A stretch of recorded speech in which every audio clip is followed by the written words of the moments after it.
Selamat pagi dan selamat datang di Ibadah Bahasa Indonesia ICA. Sebelum kita mulai ibadah, berikut beberapa hal yang perlu Anda ketahui.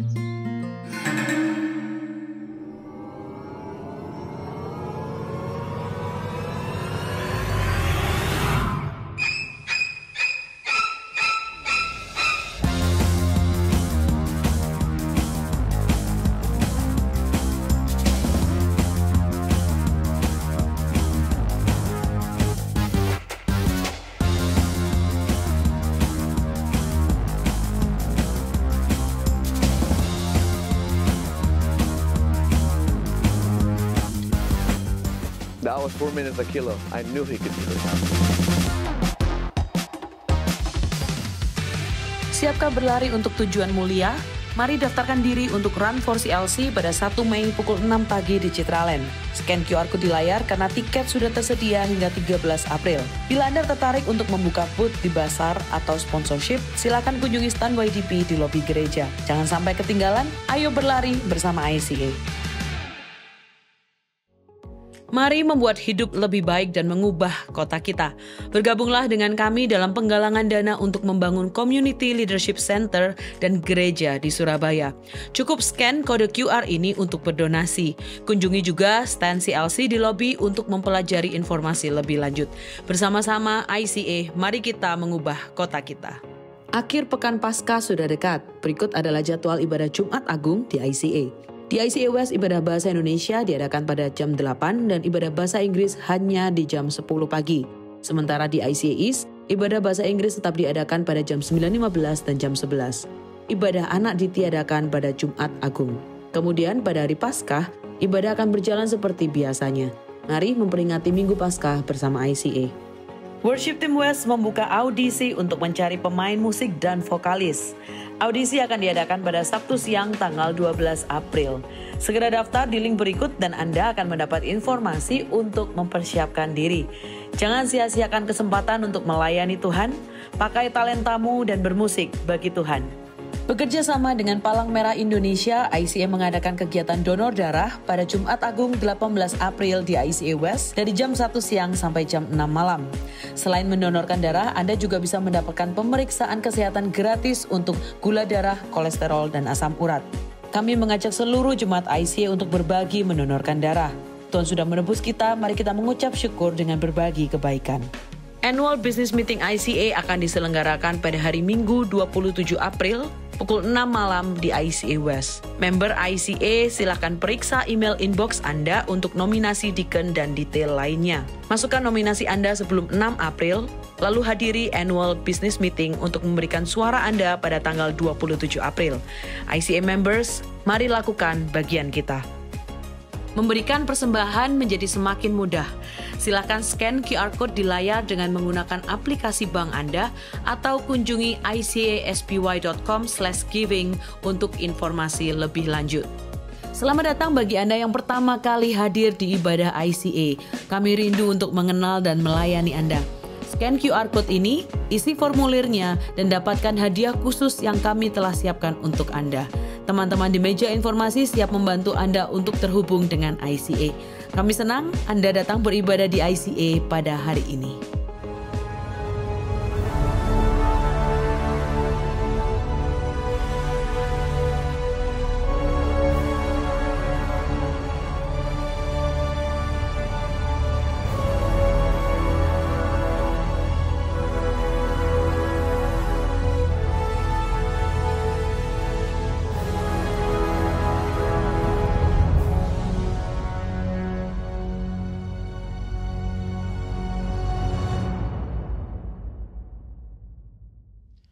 Shalom, selamat pagi Bapak Ibu Saudara yang terkasih dalam Tuhan Yesus Kristus. Selamat berjumpa kembali di dalam ibadah Bahasa Indonesia ICA. Perkenalkan, nama saya Joshua. Saya adalah salah satu staf pastoral di ICA Surabaya dan saat ini saya bertugas untuk membawakan firman Tuhan. Mari kita sama-sama persiapkan hati kita. Kita sama-sama akan mengundang Tuhan di dalam ibadah kita pagi hari ini, dimanapun kita berada. Tuhan, kami ucap syukur buat segalanya Tuhan. Kami ucap syukur buat penyertaan-Mu, buat kami semua. Dimanapun kami berada, apapun yang kami lakukan Tuhan, kami percaya semua karena anugerah-Mu Tuhan, hingga kami boleh bersama-sama Tuhan berada di tempat ini Tuhan, untuk mendengarkan firman-Mu Tuhan. Kiranya Engkau sendiri yang bekerja atas kami Tuhan, Engkau buka hati kami, buka telinga kami Tuhan, dan kiranya biarkan firman-Mu Tuhan menjadi terang buat kehidupan kami ya Tuhan. Kami serahkan ibadah kami pagi hari ini Tuhan ke dalam tangan-Mu, Engkau sendiri yang bekerja, Engkau sendiri yang bertahta ya Tuhan. Di dalam nama Tuhan kami Yesus Kristus, kami berdoa dan mengucap syukur. Haleluya. Amin. Bapak Ibu Saudara sekalian, kita masih berada di dalam seri kerajaan dan ini adalah seri yang ketiga Saudara. Saya percaya bahwa Bapak Ibu sekalian telah mendengar dua seri yang pertama yang telah disampaikan oleh para pengkhotbah kita, dan saat ini kita memasuki seri yang ketiga Saudara. Dan minggu lalu dan minggu kemarinnya lagi kita telah belajar bagaimana Alkitab atau firman Tuhan itu berisi adalah tentang kerajaan Allah, bagaimana Allah ingin menyampaikan, bagaimana Allah ingin manusia, kita semua mengerti bahwa keseluruhan ini adalah kerajaan kepunyaan Tuhan. Tuhan membentuk bumi, membentuk alam semesta dan segala isinya dengan segala kebaikannya, dengan penuh keharmonisan. Saudara, pencipta dan ciptaannya hidup di dalam harmoni yang sangat indah. Hingga tiba pemberontakan manusia, yaitu minggu kemarin, pada seri yang kemarin kita telah bicara tentang pemberontakan manusia. Bagaimana manusia jatuh ke dalam dosa sehingga segala keharmonisan, segala kebaikan yang telah Allah ciptakan dirusak oleh pemberontakan manusia. Manusia memakan buah terlarang yang ditaruh Tuhan di tengah-tengah taman, saudara. Dan ini juga menjadikan beberapa pertanyaan dan sedikit kontroversi di banyak kalangan, saudara. Kenapa kok Tuhan menempatkan pohon itu di tengah-tengah taman kalau nggak boleh dimakan? Kalau buahnya nggak boleh dimakan, kenapa kok harus ada pohon itu? Saudara, Tuhan kita, Allah kita adalah Raja kita dan Dia adalah Allah yang baik, yang benar, dan Dia adalah Raja yang baik yang memberikan manusia, memberikan ciptaannya sebuah kebebasan untuk melakukan kehendaknya. Apakah itu melakukan kehendak yang baik ataukah itu melakukan kehendak yang buruk. Tapi manusia diberikan kebebasan. Salah satunya adalah dengan cara Tuhan menaruh pohon yang benar dan yang jahat di tengah-tengah itu adalah sebagai bentuk bahwa Dia memberikan manusia kebebasan untuk bertindak sesuai dengan hati nuraninya. Jadi Allah kita bukanlah raja yang tirani, bukanlah raja yang memaksakan segala kehendaknya bahwa kamu ciptaanku, bahwa kamu manusia harus melakukan ini segala sesuatunya sesuai dengan apa yang aku lakukan. Tidak hanya itu saja, tapi Tuhan juga memberikan kita kebebasan untuk memilih. Tapi karena manusia, kita tidak sebijaksana Tuhan dan kita mempunyai keinginan daging, akhirnya manusia jatuh ke dalam dosa, saudara. Manusia jatuh ke dalam pemberontakan. Manusia tidak mendengarkan, tidak mengikuti kata Allah, kata Raja kita bahwa kita tidak boleh makan buah yang ada di tengah-tengah taman. Tetapi nenek moyang kita, Adam dan Hawa, mereka melanggar perintah itu dan jatuh ke dalam dosa. Akhirnya keharmonisan di dalam kerajaan Allah itu menjadi ternodai, saudara, menjadi rusak karena pemberontakan manusia. Rusak artinya manusia hubungannya dengan Tuhan tidak lagi baik dan segala sesuatu tidak seperti semula, saudara. Manusia harus berjerih payah dalam mengusahakan makanan. Perempuan harus menahan rasa sakit saat melahirkan dan sebagainya. Ada banyak sekali hal yang menjadi rusak karena dosa manusia ini, saudara. Tapi Tuhan kita, Allah kita bukanlah raja yang semena-mena. Dia tetaplah raja yang mengasihi umatnya. Dan dia mengasihi kita, saudara, mengasihi umatnya. Maka Tuhan tetap bersedia, Tuhan tetap berencana untuk memulihkan kerajaannya yang telah dirusak oleh manusia. Tuhan tetap akan menjalankan rencananya kepada manusia, yaitu Dia ingin membangun kembali hubungan yang harmonis dengan manusia. Dia ingin kembali bersekutu dengan manusia. Dia ingin kembali manusia menjadi anak-anak yang berada di pangkuannya lagi, saudara. Dan rencana Tuhan itu akan dilakukan di dalam sebuah penebusan, saudara. Nah, ini adalah seri yang ketiga dari seri kerajaan, saudara, dan kita akan belajar tentang apa itu penebusan. Seri yang ketiga adalah penebusan, saudara. Nah, saudara, karena dosa manusia, segala hal menjadi rusak, saudara.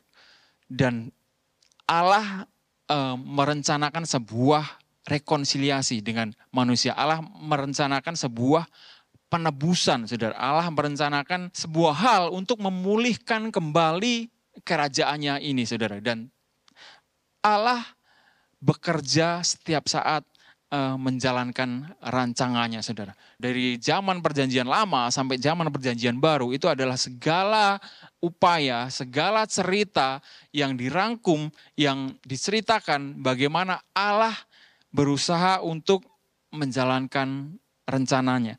Allah bekerja untuk menjalankan rencananya, saudara. Dan saudara, saat manusia jatuh ke dalam dosa, Allah yang mengampuni Adam dan Hawa. Allah melakukan perjanjian dengan Adam Hawa, saudara. Kita akan lihat di dalam Kejadian 3:15 mengatakan, aku akan mengadakan permusuhan antara engkau dan perempuan ini, antara keturunanmu dan keturunannya. Keturunannya akan meremukkan kepalamu dan engkau akan meremukkan tumitnya. Saudara, seperti kita tahu bahwa manusia jatuh ke dalam dosa bukan murni oleh kesalahan manusia, tapi ada andil yang sangat kuat dari iblis yang menggoda manusia untuk memberontak, yang menggoda manusia untuk memakan buah yang terlarang itu, saudara. Dengan demikian, kesalahan tidak sepenuhnya ada pada manusia, tapi ada pada iblis juga. Maka dari itu Allah begitu marahnya sehingga Allah berencana untuk menghancurkan iblis ini. Allah berjanji, saudara, bahwa keturunan Adam ini akan bermusuhan dengan keturunan iblis. Dan keturunan iblis ini akan dikalahkan, gitu, akan diremukkan kepalanya oleh keturunan Adam. Saudara, ini adalah janji yang pertama. Ini adalah usaha Allah yang pertama untuk menyelamatkan manusia, saudara. Saudara, di Kejadian 3:21 mengatakan begini, dan Tuhan Allah membuat pakaian dari kulit binatang untuk manusia dan untuk istrinya itu, lalu mengenakannya kepada mereka. Saudara, saat manusia jatuh ke dalam dosa, mereka menyadari bahwa mereka telanjang, mereka menyadari bahwa ada suatu hal yang memalukan, gitu. Mereka mengenal rasa malu untuk pertama kalinya dan mereka menyadari kesalahannya. Bahkan untuk bertemu dengan Allah mereka menjadi malu, sedangkan sebelum-sebelumnya tidak ada rasa malu di dalam diri mereka. Saudara, saat mereka makan buah pengetahuan baik dan buruk, mata mereka terbuka dan mereka mengetahui hal-hal yang jelek dan mereka tahu bahwa ketelanjangan itu memalukan buat mereka sehingga mereka menjadi merasa malu. Akhirnya Tuhan berinisiatif untuk memberikan mereka pakaian untuk menutup malu mereka. Dan ini, saudara, pakaian yang dikenakan oleh manusia ini adalah terbuat dari kulit binatang, saudara. Allah harus mengorbankan binatang untuk menutup rasa malu manusia. Dan ini adalah penebusan yang pertama, saudara. Atas inisiatif Allah. Allah menciptakan pakaian dari kulit binatang. Atas inisiatif Allah, Allah menutup malu manusia dan dibutuhkan cucuran darah, saudara, dari binatang ini. Dan ini adalah korban yang pertama yang dilakukan oleh Allah sendiri, saudara, untuk menebus manusia, saudara. Nah, saudara, tapi setelah tragedi tersebut, setelah kejadian di Taman Eden, setelah manusia jatuh ke dalam dosa, setelah manusia mendapat malu, setelah manusia tahu yang baik dan yang buruk, saudara, Tuhan menebus mereka, Allah menebus mereka, Allah menutup malu mereka. Apakah mereka berubah menjadi baik, saudara? Ternyata tidak, saudara. Manusia justru tahu yang baik dan yang buruk, mereka malah justru lebih banyak melakukan yang buruk, saudara. Manusia tidak menjadi lebih baik karena tahu hal yang baik dan yang buruk.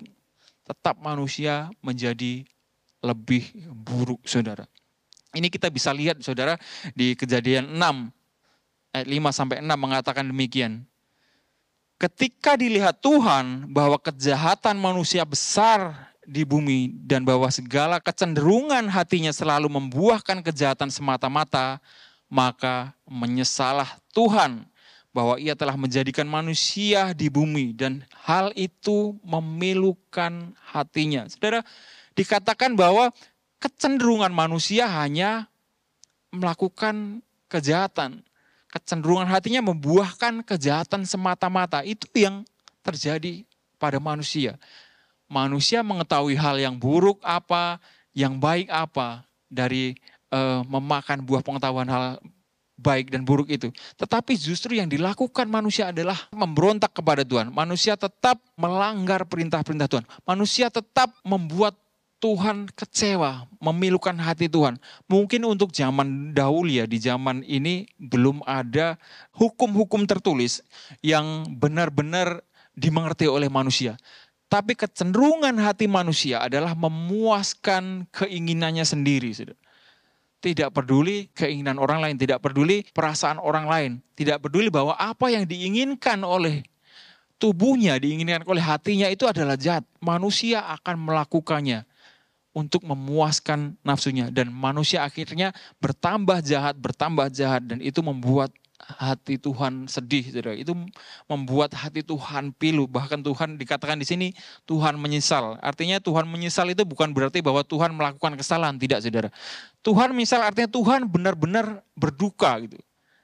Saking begitu sedihnya Tuhan. Gitu. Karena ulah manusia. Karena kejahatan-kejahatan yang dilakukan manusia.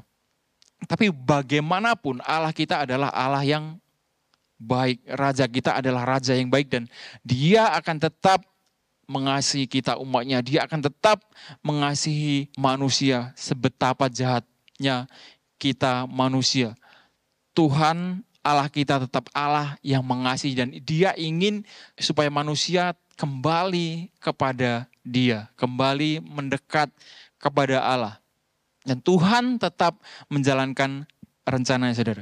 Bagaimana, saudara? Allah memilih orang-orang yang berkenan untuk menjadi alatnya, untuk menjalankan rencananya, saudara. Untuk membawa manusia kembali kepadanya, untuk merengkuh hati manusia kembali. Allah memilih orang-orang yang berkenan untuk menjadi alatnya, saudara. Saudara, di Perjanjian Lama ada banyak sekali hamba-hamba Tuhan, ada banyak sekali nabi-nabi yang dipilih Tuhan untuk menjadi alatnya, saudara. Dan kita akan belajar beberapa hal, kita akan pilih dari cerita Alkitab yang menurut saya adalah sangat penting, saudara. Bagaimana Allah memilih umatnya, bagaimana Allah memilih seseorang untuk menjadi alatnya, untuk menjadi alat kerajaannya, saudara. Yang pertama, saudara, Allah memilih Nuh untuk kelangsungan hidup umat manusia. Saudara. Manusia yang begitu banyak dan begitu jahatnya, Allah menemukan Nuh. Nuh adalah seorang yang Allah berkenan. Gitu. Kita akan baca, saudara. Kejadian 6 ayat 7-9. Berfirmanlah Tuhan, aku akan menghapuskan manusia yang telah kuciptakan itu dari muka bumi, baik manusia maupun hewan dan binatang-binatang melata dan burung-burung di udara, sebab aku menyesal bahwa aku telah menjadikan mereka. Tuhan Allah menyesal menjadikan manusia, artinya bersedih dengan segala tindak tanduk manusia, segala kejahatan manusia. Ayat ke-8. Tetapi Nuh mendapat kasih karunia di mata Tuhan. Nuh mendapat kasih karunia. Artinya bahwa Nuh ini dipandang Allah sebagai orang yang berbeda. Gitu. Kasih karunia kalau kita sering kali bahas ya. Kasih karunia adalah sebuah hal pemberian atau seperti hadiah. Tapi bukan karena kita layak. Tapi karena keinginan dari pemberi hadiah itu, saudara. Nah ini Nuh mendapatkan kasih karunia dari Tuhan. Nuh mendapatkan kasih Tuhan bukan karena betapa baiknya Nuh, tapi karena Tuhan menginginkan Nuh. Tapi karena Tuhan menginginkan Nuh untuk menjadi alatnya. Dan ini juga adalah inisiatif Tuhan, saudara. Tapi ada yang mendukung kenapa Tuhan memilih Nuh, saudara. Di ayat yang 9. Inilah riwayat Nuh. Nuh adalah seorang yang benar dan tidak bercela di antara orang-orang sezamannya. Dan Nuh itu hidup bergaul dengan Allah. Nah, saudara, dikatakan bahwa Nuh bergaul dengan Allah. Dan Nuh itu adalah orang yang benar, tidak bercela di zamannya. Saudara, kalau di zaman itu banyak sekali orang-orang yang begitu jahat, saudara. Kalau ada satu orang yang baik, mungkin akan sangat kelihatan, saudara. Kenapa, saudara? Karena saat semua orang melakukan hal-hal yang jahat, bahkan mungkin di antara mereka yang orang-orang jahat itu tidak lagi terlihat sebagai sebuah kejahatan, saudara. Mereka menganggap hal itu adalah sebuah hal yang umum, yang wajar dilakukan. Kejahatan-kejahatan yang mereka lakukan, yang mungkin sudah turun-temurun, saudara. Sudah dilakukan setiap hari, turun-temurun. Dan itu bukan menjadi sebuah hal yang jahat di mata mereka. Nah, saat ada satu orang yang baik, yaitu Nuh, pasti akan sangat kelihatan, saudara. Karena sudah pasti dia tidak mau mengikuti gaya hidup orang-orang di zaman itu. Dan ini mendapatkan perkenanan Tuhan. Tuhan berkenan kepada Nuh dan Tuhan menaruh kasih karunia kepada Nuh. Ini adalah perjanjian Tuhan dengan Nuh.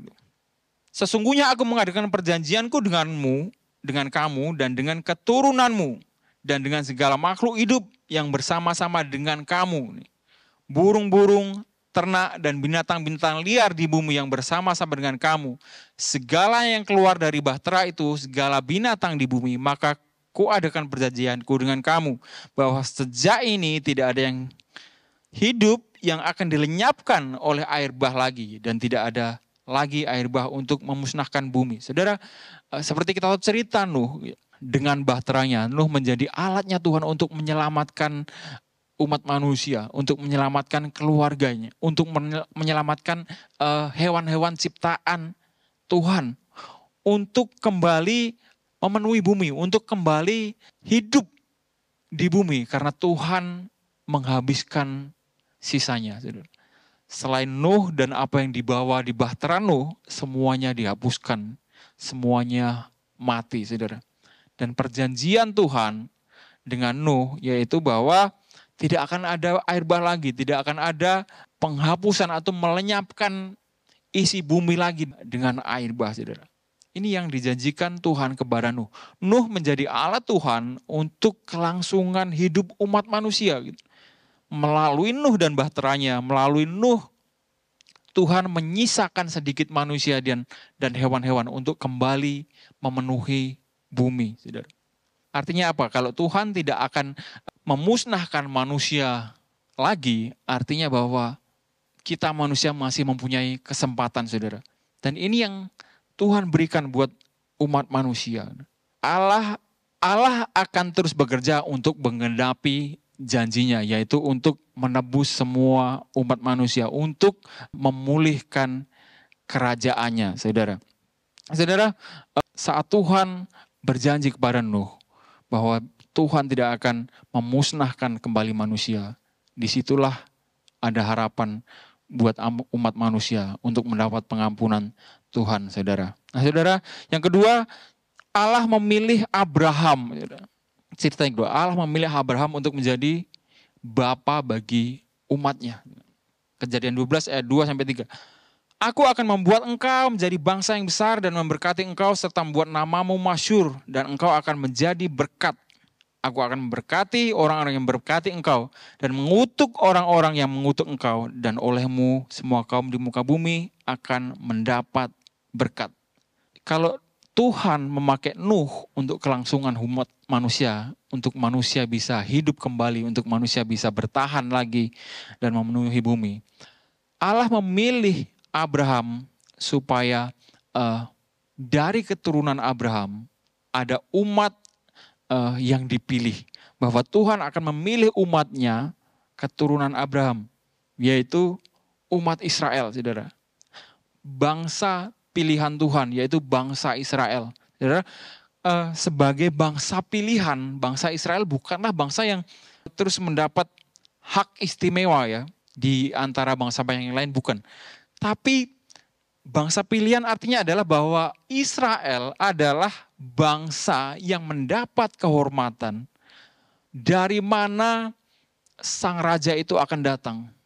Itulah kenapa Tuhan Allah kita memilih bangsa Israel. Supaya dari bangsa Israel Tuhan memenuhi, Tuhan menggenapi janjinya untuk memulihkan kerajaannya.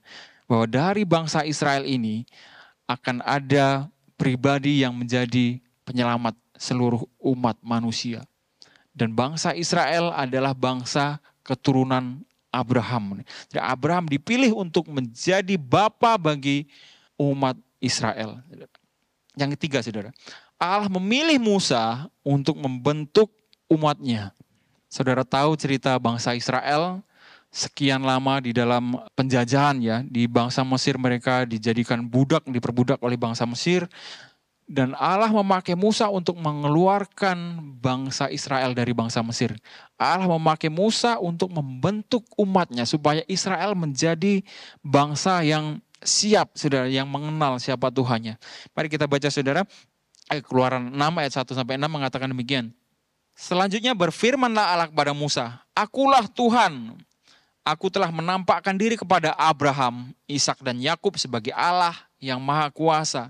Tetapi dengan namaku Tuhan, aku belum menyatakan diri. Bukan saja aku telah mengadakan perjanjianku dengan mereka untuk memberikan kepada mereka tanah Kanaan, tempat mereka tinggal sebagai orang asing. Tetapi aku sudah mendengar juga erang orang Israel yang telah diperbudak oleh orang Mesir. Dan aku ingat kepada perjanjianku, sebab itu katakanlah kepada orang Israel, akulah Tuhan. Aku akan membebaskan kamu dari kerja paksa orang Mesir, melepaskan kamu dari perbudakan mereka dan menebus kamu dengan tangan yang teracung dan dengan hukuman-hukuman yang berat. Aku akan mengangkat kamu menjadi umatku dan aku akan menjadi Allahmu, supaya kamu mengetahui bahwa akulah Tuhan Allahmu yang membebaskan kamu dari kerja paksa orang Mesir. Allah memilih Musa untuk membentuk bangsa Israel. Memilih Musa untuk memimpin Israel saat Israel di dalam pembentukan. Allah mau supaya bangsa Israel menjadi bangsa yang tahu siapa Tuhannya. Tuhan Allah itu siapa? Seperti apa Allah itu? Yaitu Allah yang membebaskan mereka. Allah yang melepaskan mereka dari perbudakan bangsa Mesir, saudara. Saudara, di dalam perbudakan saudara bisa tahu sendiri, mungkin saudara pernah lihat di film-film ya. Banyak sekali hal-hal yang sangat buruk, yang penganiayaan dan sebagainya, saudara. Hal-hal yang sangat menyakitkan, saudara. Dan Allah berinisiatif untuk membebaskan bangsa Israel dari perbudakan itu. Dan Allah memakai Musa untuk memimpin bangsa Israel supaya bangsa Israel tahu bahwa Allah sendiri adalah Allah yang mengasihi mereka.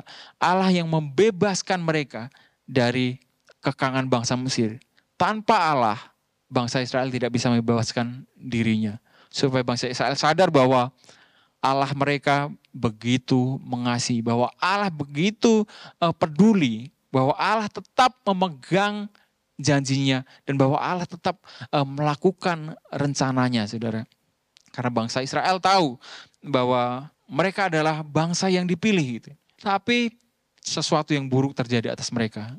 Dan Allah mau supaya bangsa Israel tetap melihat kepada Allah mereka bahwa Allah adalah Allah yang membebaskan, Allah yang tetap memegang janji-janjinya, saudara. Yang keempat, saudara, Allah memilih Daud. Daud dipilih karena Daud adalah seorang raja dan sudah sepantasnya dan sudah seharusnya di masa itu bahwa seorang raja akan hadir dari keturunan raja, saudara. Nah, Allah memilih Daud supaya bahwa dari tahta Daud ini akan hadir sang raja, akan turun raja yang dijanjikan oleh Allah, penyelamat manusia. Saudara, 2 Samuel 7 ayat 15 sampai 17. Tetapi kasih setiaku tidak akan hilang daripadanya seperti yang kuhilangkan daripada Saul yang telah kujauhkan dari hadapanmu. Keluarga dan kerajaanmu akan kokoh untuk selama-lamanya di hadapanku. Tahtamu akan kokoh untuk selama-lamanya. Tepat seperti perkataan ini dan tepat seperti penglihatan ini Nathan berbicara kepada Daud. Ini adalah firman Tuhan, firman Allah melalui Nathan, ya, Nabi Nathan kepada Daud, bahwa keturunan Daud tidak akan pernah tahtanya berakhir. Bahwa dari keturunan Daud ini Tuhan akan membuat tahtanya berlangsung selama-lamanya. Bahwa tahta Daud ini akan kekal, kerajaannya tidak akan berakhir, akan kokoh untuk selama-lamanya. Ini yang dijanjikan Tuhan. Dan Tuhan memilih Daud untuk menjadi perantara, untuk menjadi alatnya, untuk menjadi bapa dari keturunannya, gitu, dari raja yang akan turun, yang akan menyelamatkan umat manusia.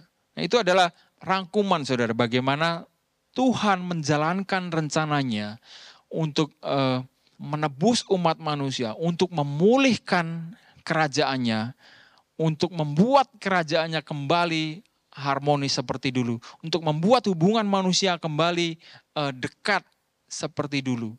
Melalui alat-alatnya, melalui Nuh, melalui Abraham, melalui Musa, melalui Daud. Dan mereka dipakai Allah untuk menjadi alatnya. Untuk Tuhan mengerjakan keselamatan yang telah dijanjikan.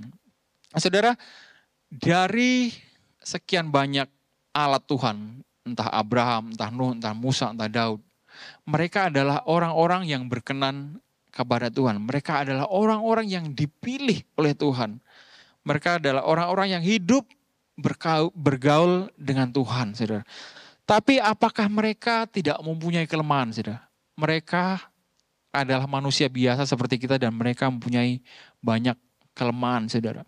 Walaupun mereka adalah alat Tuhan yang Tuhan pilih sendiri, tapi mereka adalah manusia biasa. Dan Tuhan bisa memakai siapapun untuk menjadi alatnya, saudara. Abraham yang disebut adalah bapa orang beriman. Saudara pasti tahu kelemahan Abraham. Walaupun dia beriman, tapi Abraham sendiri masih punya keraguan apakah dia akan punya keturunan atau enggak, saudara. Saat dia melakukan apa yang menjadi anjuran Sarai untuk memperistri budaknya supaya mendapat keturunan. Secara tidak langsung Abraham sudah meragukan apa yang menjadi janji Tuhan bahwa dia akan mendapatkan keturunan. Dan saat Abraham membohongi Fir'aun bahwa Sarah istrinya itu adalah adiknya. Dia berkata bahwa Sarah bukan istrinya, itu adiknya. Demi menjaga keselamatan dirinya. Karena mungkin dia takut akan diperlakukan buruk. Akhirnya Abraham berbohong bahwa mengakui bahwa Sarah adalah adiknya. Berbohong bahwa seolah-olah Sarah itu adiknya bukan istrinya. Demi menyenangkan Fir'aun, demi menyenangkan orang-orang yang ada di Mesir. Karena waktu itu mereka ada di tanah Mesir, saudara. Ini adalah kelemahan Abraham. Walaupun dia adalah bapa orang beriman dan dia mungkin di dalam cerita Alkitab adalah orang yang paling beriman, saudara. Tapi dia juga mempunyai kelemahan, saudara. Nuh juga mempunyai kelemahan. Kalau saudara baca cerita Nuh, ya kan? Nuh adalah orang pertama yang menjadi petani anggur, dan dia minum anggur sampai mabuk, bahkan sampai telanjang gitu. Dan itu didapati anak-anaknya, saudara. Nuh adalah orang yang mungkin pengendalian dirinya kurang, saudara. Dia meminum anggur sampai mabuk, sampai bahkan dikatakan telanjang, saudara. Ini adalah kelemahan Nuh juga. Gitu. Walaupun dia berkenan mendapat kasih karunia Tuhan, dia juga mempunyai kelemahan, saudara. Musa dikatakan dia lembut hati. Gitu. Musa itu orang yang lembut hati, artinya orang yang penuh belas kasihan, dia mudah kasihan sama orang, mudah ternyuh, mudah tersentuh kalau mendengar cerita-cerita sedih orang lain, dan dia gemar untuk menolong gitu karena lembut hatinya itu. Tapi Musa adalah orang yang tidak pandai berbicara, dia lemah berbicara. dia ngeyel, saudara. Saat dipanggil Tuhan dia ngeyel. Bahkan saat diperintahkan Tuhan, saudara, saat bangsa Israel minta air, Tuhan memerintahkan Musa supaya mengarahkan tongkatnya. Tapi apa yang Musa lakukan? Dia memukul batu untuk mendapatkan air karena dia marah kepada bangsa Israel itu. Dia bukan cuma mengarahkan tapi benar-benar memukul. Bahkan dia ada di satu bagian yang dia menghancurkan loh batu. Jadi loh batu itu yang Tuhan sendiri yang bikin. Musa karena marah dia hancurkan. Musa walaupun lembut hati tapi juga punyai susah untuk mengendalikan amarah dan dia tidak pandai berbicara. Itu Musa. Dia mempunyai kelemahannya sendiri. Daud beda lagi. Daud adalah seorang penyembah yang benar di mata Tuhan. Dia penyembah yang benar, yang dia menyembah Tuhan dengan sungguh-sungguh, dengan sepenuh hati dan menyenangkan Tuhan. Dia adalah seorang pemberani. Menghadapi Goliat, dia dengan berani. Dia mempunyai banyak sekali keistimewaan. Tapi dia mempunyai kelemahan terhadap wanita, terhadap perempuan. Dia mempunyai istri banyak. Dia mempunyai gundik juga. Dan dia bahkan merebut istri dari bawahannya, saudara, yaitu Batseba, saudara. Kalau saudara perhatikan, walaupun Daud adalah seorang yang penuh dengan banyak kelebihan, tapi juga banyak kekurangan. Dia manusia biasa seperti halnya kita, saudara. Dia mempunyai banyak pergumulan, mempunyai permasalahannya sendiri, saudara. Bahkan keluarganya berantakan, saudara. Kalau saudara baca cerita dari Daud ini, menyedihkan, saudara. Ceritanya menyedihkan, bagaimana rumah tangganya juga berantakan, keluarganya kacau balau. Anak-anak dari istri-istrinya ini saling bermusuhan, bahkan ada yang diperkosa, mereka ada yang saling bunuh. Bahkan anaknya sendiri mengkudeta dia, saudara. Banyak kelemahan dari Daud. Tapi Tuhan memakai mereka, Tuhan memakai Abraham, Tuhan memakai Nuh, Tuhan memakai Musa, Tuhan memakai Daud sebagai alatnya. Bukan karena mereka adalah sempurna, bukan mereka orang-orang yang tidak ada kesalahan. Mereka adalah sama seperti kita, saudara. Dan Tuhan bisa memakai siapapun untuk menjadi alatnya, saudara. Saat Tuhan berencana, saat Tuhan berjanji akan memulihkan kerajaannya, Tuhan juga akan bekerja dan Tuhan akan memilih alat-alatnya sendiri, saudara. Siapapun itu, tidak peduli di mata orang mungkin dia bukan orang yang tepat, mungkin bukan orang yang baik, bukan orang yang sempurna. Tapi Tuhan punya penilaiannya sendiri, saudara. Dan Tuhan mempunyai kedaulatan untuk menentukan siapa yang akan menjadi alatnya.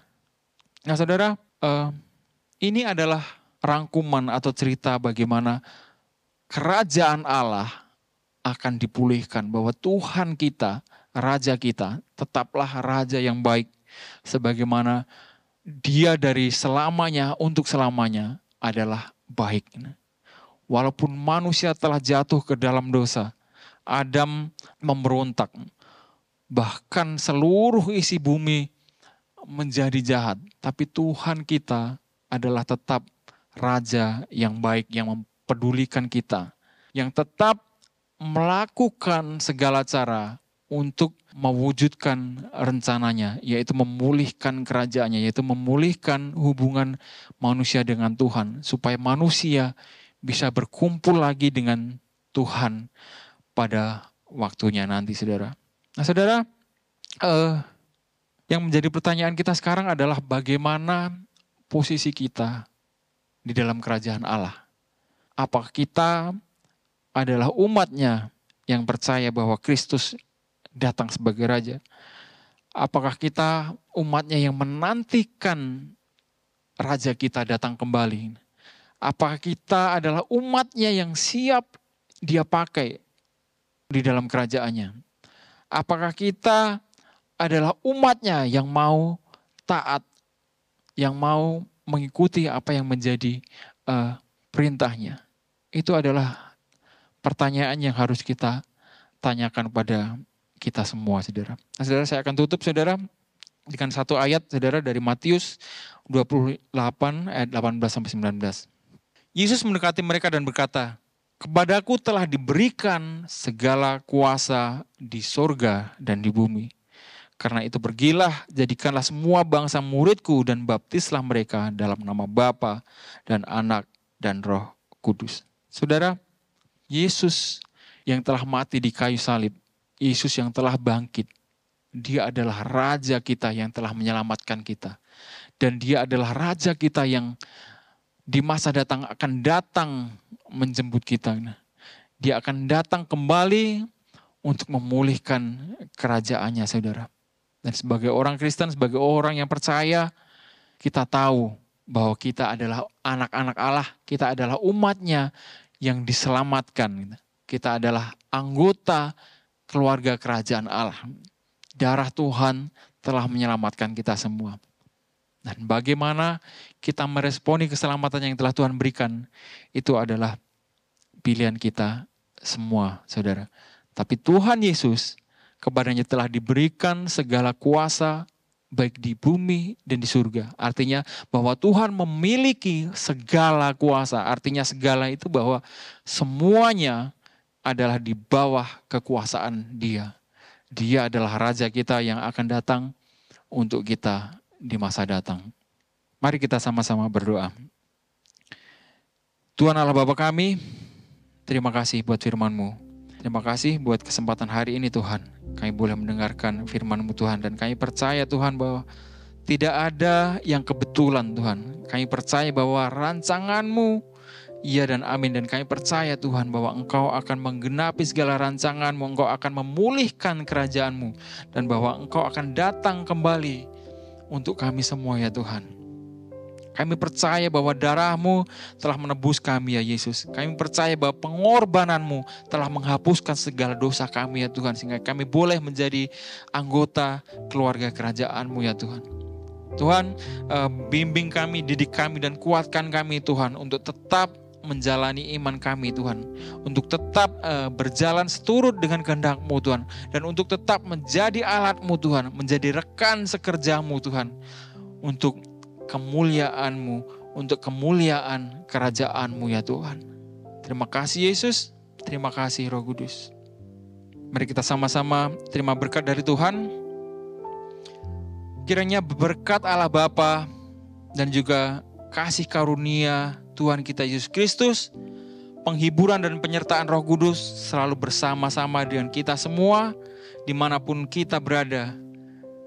Sampai kapanpun, bahkan sampai selama-lamanya, sampai Tuhan Yesus datang kedua kali. Haleluya. Amin. Terima kasih saudara. Terima kasih sudah mengikuti ibadah ICA. Dan sampai berjumpa minggu depan. Tuhan Yesus memberkati. Kami senang Anda bergabung dengan ibadah ICA hari ini. Selamat berakhir pekan dan sampai jumpa minggu depan. Tuhan berkati Anda dan keluarga. Mari membuat hidup lebih baik dan mengubah kota kita. Bergabunglah dengan kami dalam penggalangan dana untuk membangun Community Leadership Center dan gereja di Surabaya. Cukup scan kode QR ini untuk berdonasi.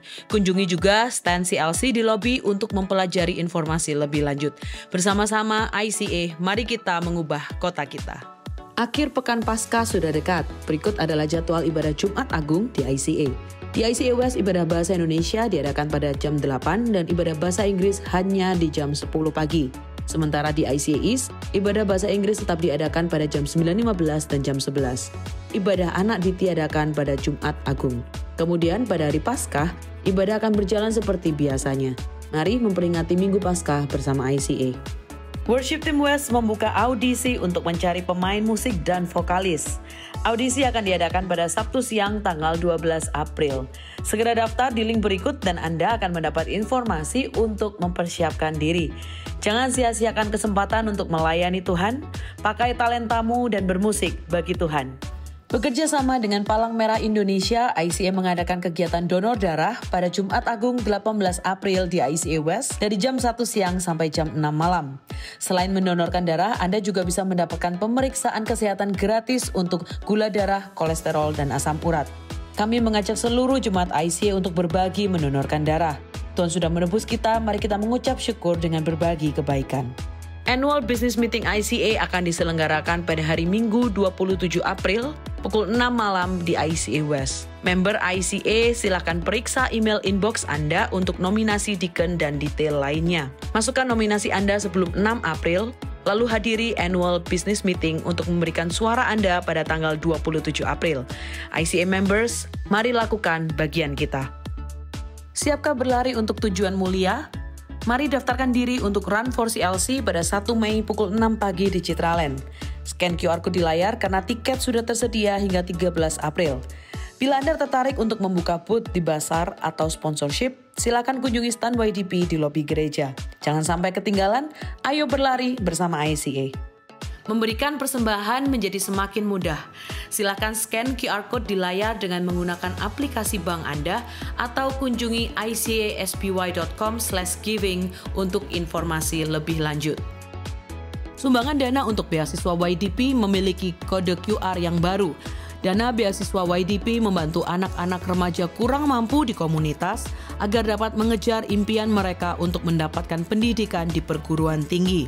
Pemberian untuk program ini sekarang memiliki kode QR sendiri, sehingga akan lebih mudah untuk Anda memberi dan mendukung impian anak-anak di YDP. ICA membuka kesempatan untuk Anda dapat bergabung menjadi volunteer di ICA untuk melayani dalam bidang service media dan juga hospitality. Untuk mendaftarkan diri menjadi volunteer di ICA, Anda bisa scan QR Code di layar atau di meja informasi yang ada di lobi. Mari melayani Tuhan dan memberkati gerejanya. Kelompok kecil adalah cara terbaik untuk terhubung dan bertemu dengan lebih banyak teman di ICA. Apabila Anda belum tertanam dalam komunitas Go Group di ICA, silakan kunjungi website ICA atau buka dari aplikasi Church Center untuk menemukan Go Group yang tepat bagi musim kehidupan Anda saat ini. Mari bertumbuh melalui Go Group. Kami rindu untuk bisa mendoakan Anda. Bagikan pokok doa Anda melalui tautan bit.ly/ICA Prayer Online dan bersama kita melangkah dan percaya bahwa Tuhan bekerja. ICA Prayer Service diadakan setiap hari Selasa pada pukul 6.30 sampai 7.30 malam lewat Zoom. Anda bisa mengunjungi Instagram kami @ICSBY untuk mendapatkan meeting ID-nya. Mari menyembah dan berdoa bersama. Tahukah Anda bahwa catatan khotbah ICA dapat ditemukan setiap minggunya di aplikasi Alkitab YouVersion? Setelah mengunduh aplikasi YouVersion, cukup klik Events, ketik lokasi ICA Anda di hari itu, yaitu ICA West atau ICA East, untuk menemukan catatan khotbah dan semua ayat Alkitab untuk khotbah hari Minggu tersebut. Selamat mencoba!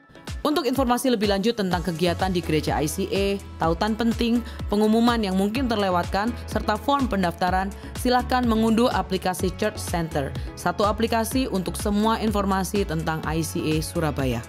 ICA mengadakan ibadah setiap minggu di gereja dan juga online di YouTube channel ICA Surabaya. Bergabung bersama kami setiap hari Minggu untuk menyembah dan belajar firman Tuhan bersama-sama. Ikuti sosial media ICA Surabaya di YouTube, Facebook, Instagram, dan Spotify. Anda dapat menemukan berbagai informasi, playlist musik, video, renungan, dan lainnya.